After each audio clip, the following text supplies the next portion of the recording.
తెలంగాణ రాజముద్ర దాదాపు ఫైనల్ అయింది. తెలంగాణ రాష్ట్ర చిహ్నం రూపకల్పన తుది దశకు చేరుకుంది. లోగోలో అమరవీరుల స్తూపం, వరి కంకులు ఉండేలా ప్రభుత్వం ప్లాన్ చేసింది. లోగోలో అమరవీరుల స్తూపంతో పాటు జెండా రంగులు, వ్యవసాయం ప్రతిబింబించేలా వరి వంగడాలు ఉండేలా రూపొందించారు. అయితే ఇదే లోగోను ప్రభుత్వ పెద్దలు ఫైనల్ చేసే అవకాశాలు కనిపిస్తున్నాయి. ఈ రాజముద్రను తెలంగాణ గీతాన్ని జూన్ 2న ఆవిష్కరించనున్నారు.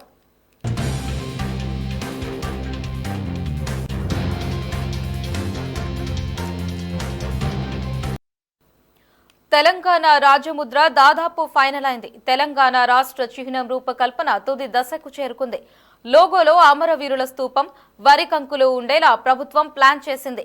లోగోలో అమరవీరుల స్తూపంతో పాటు జెండా రంగులు, వ్యవసాయం ప్రతిబింబించేలా వరి వంగడాలు ఉండేలా రూపొందించారు. అయితే ఇదే లోగోను ప్రభుత్వ పెద్దలు ఫైనల్ చేసే అవకాశాలు కనిపిస్తున్నాయి. ఈ రాజముద్రను తెలంగాణ గీతాన్ని జూన్ 2న ఆవిష్కరించనున్నారు.